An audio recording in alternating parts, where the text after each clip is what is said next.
And we are live. Let's get into it. Today, Bitcoin is absolutely flying. Currently sitting at 67,000. And I've been letting you guys know in the last couple of live streams, Bitcoin is going to continue to show strength and it is going to crack that all-time high level. Now, it's not yet there. Today, however, Bitcoin did reach an all-time high in GBP in the UK, as well as in Euro. But it's not yet hit an all-time high in the US, but flying today up 7%. So it's only touching distance away from that all-time high level of 69,000. So Bitcoin continues to silence the haters. Bitcoin continues to silence the doubters. Still much more room to run in Bitcoin. This bull run is just getting started, and that's the same message that I've been sharing with you guys in the last couple of live streams. Now you can see that strength has filtered through to the rest of the crypto market, looking pretty strong as it currently stands. Now, are we surprised? No. Fun fact, take a look. Bitcoin today just moved to number 9 position in overall size of assets, of market cap. So it's currently the 9th most valuable asset in the world right now, overtaking Facebook, Meta platforms, currently sitting in the number 9 spot. Just a touch and distance away from silver, which it will overtake. Alphabet Google is next. Amazon is next up. You got Saudi Aramco after that. Bitcoin is climbing up to be in the top 5 assets in the world, on the planet. That is saying something. Now, there are 2 top reasons why Bitcoin has been showing phenomenal strength over the last 24 hours. The first is continued inflows into the spot ETF.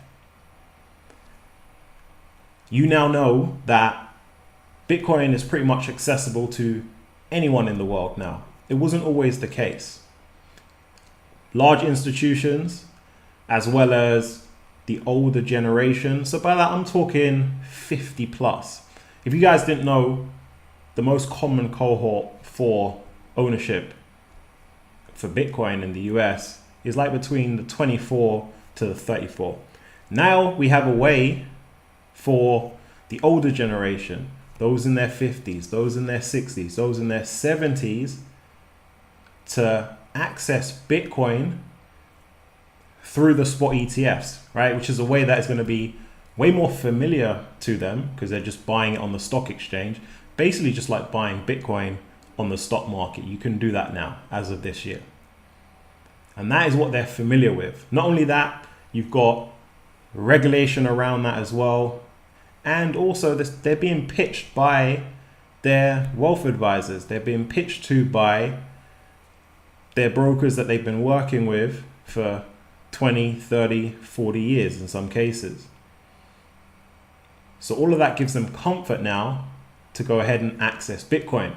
Not only that, you've got the institutions buying in heavy volumes through the spot ETFs. That's reason number 1. And today we saw phenomenal volume into the spot ETFs. Spot ETFs are out there buying up Bitcoin. They currently hold over 700,000, right? So massive amounts of Bitcoin. Second reason why we're seeing such strong performance in Bitcoin in the last 24 hours is the continued anticipation and excitement of the Bitcoin halving event. Okay, Bitcoin halving event is taking place next month. It's something that only comes around once every 4 years. So it is a highly anticipated event in the calendar for Bitcoin. And in our halving events, which happen every 4 years, the new supply of Bitcoin gets cut in half. Because of that, it basically means that we have more scarcity around Bitcoin. You have less supply feeding through into the market.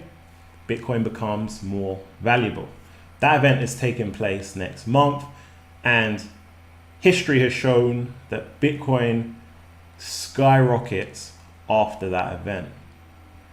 So we've now got this pre-anticipated hype, excitement, which we're getting in the price of Bitcoin. That's why we're seeing it move up in big volumes over the last couple of weeks as we get closer and closer to that halving event taking place next month in April.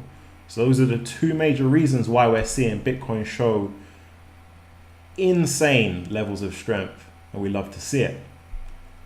Now the question is the retail starting to wake up, or are they still sleeping? They're still sleeping. The movements that we're seeing in Bitcoin is driven by institutions. It's not driven by retail. It's not driven by you and I buying into Bitcoin. It's driven by the big bucks, all right? It's driven by those that have massive levels of capital to buy huge quantities of Bitcoin at a time. That is why we're seeing Bitcoin pump into its all-time high levels, and it's not yet approached there. It's getting there, it's not yet there. In 24 hours, it could be there. Let's see. Now, big news today. We have a potential massive buyer of Bitcoin behind the scenes, and that is the Qatar government. They could be this mystery $3 billion buyer of Bitcoin, which is absolutely huge. That's massive. Now, the reason why this is circulating, the reason why this is speculation, is because some senior figure in Qatar met with senior figures in El Salvador, and El Salvador, in the last couple of years, they made Bitcoin legal tender out there. So that meeting, that partnership, that talk that was taking place a couple of months back, that's now come up to the forefront of speculation because we have been seeing a mystery buyer buying massive quantities of Bitcoin. We're talking hundreds of Bitcoins at a time. Mr. 100, that's that. So this person here, or this, I should call them this entity, not a person. This entity here bought in recent times 3 billion worth of Bitcoin. Okay, so this is clearly not a retail buyer. This is clearly this is clearly an entity that has access to massive amounts of funds. We're talking government level funds. So this is where that speculation comes into the picture now, is with Qatar potentially being a massive buyer of Bitcoin.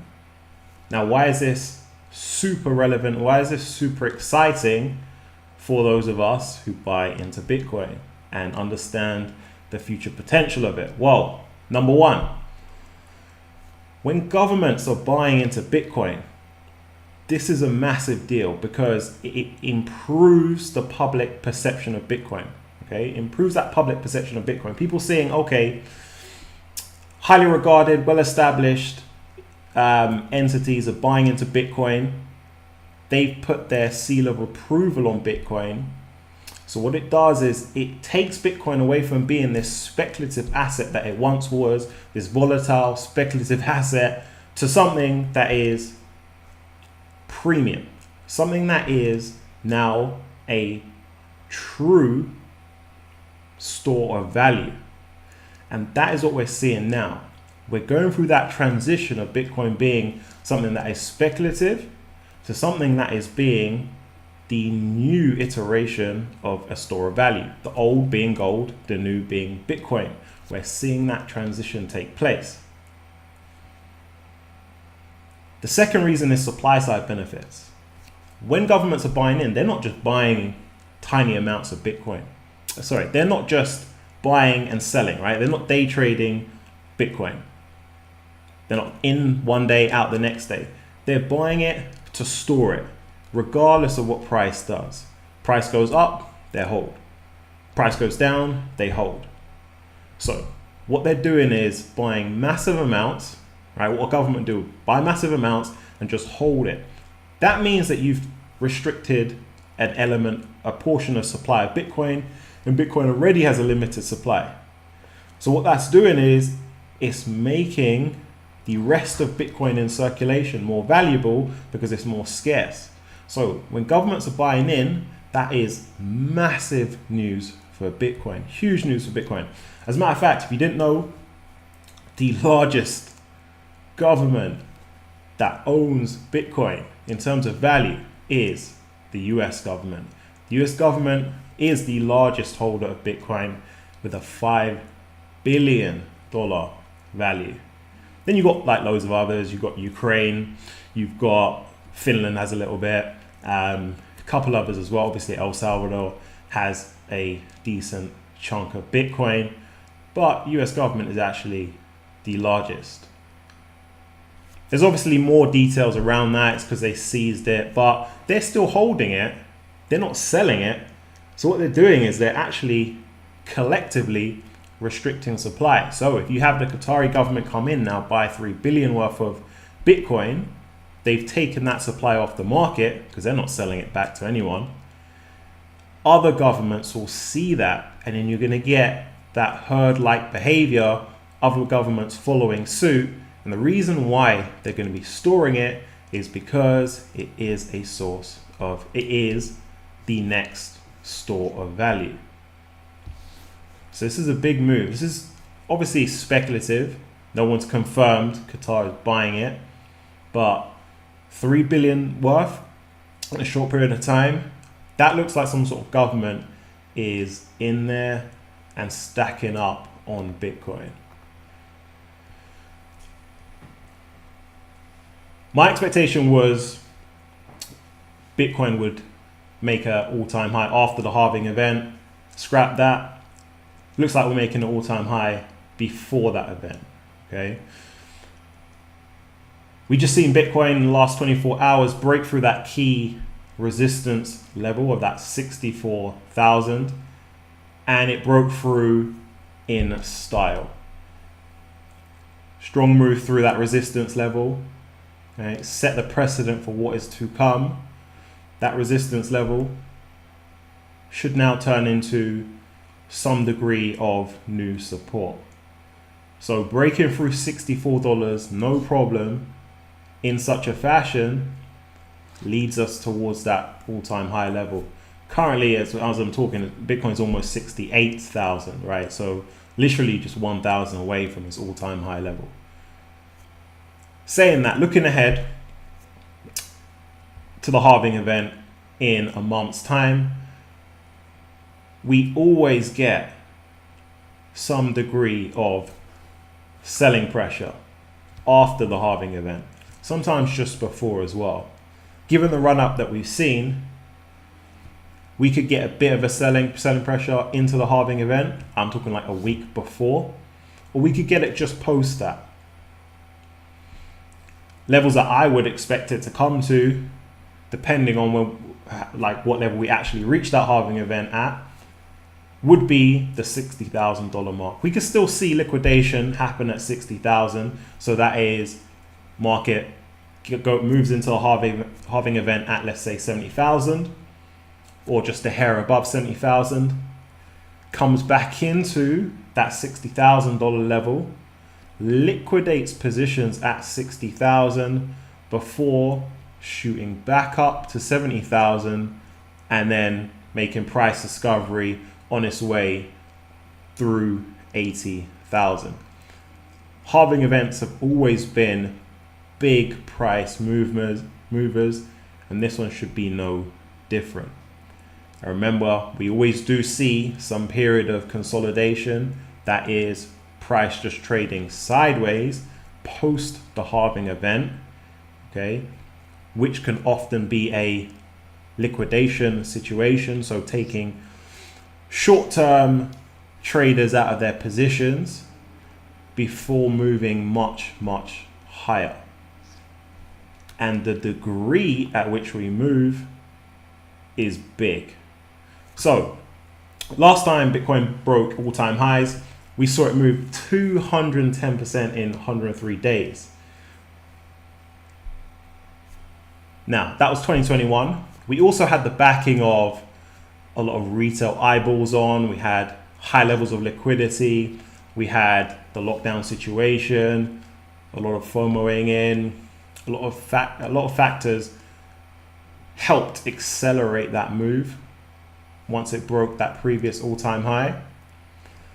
But this time, we should expect a good move higher after the halving event. That is the expectation. After a period of consolidation, after a period of short-term liquidation, which normally takes a month or two. The difference is this time, we now have the backing of institutions.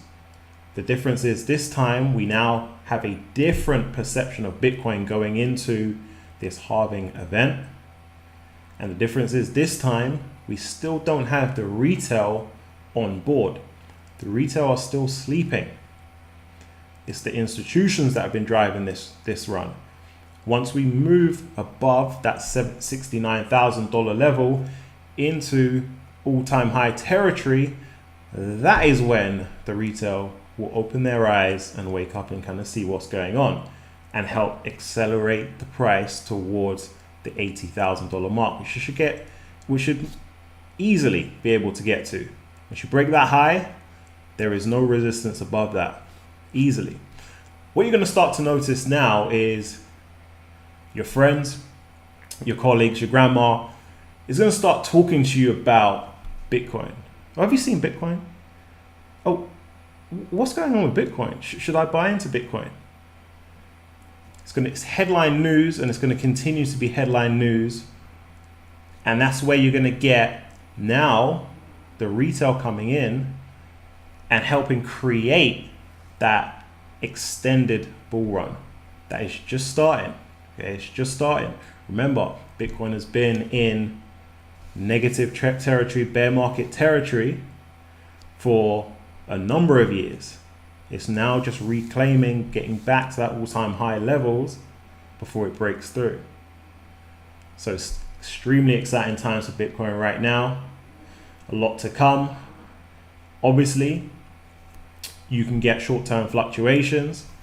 We might go into another period of consolidation or a little bit of a pullback, but things are looking very, very good. I do expect a all-time high in Bitcoin before we wrap up this week. And that could come at the back end of the week if we get a little bit of sideways movement in the middle, but it's looking high and mighty for crypto.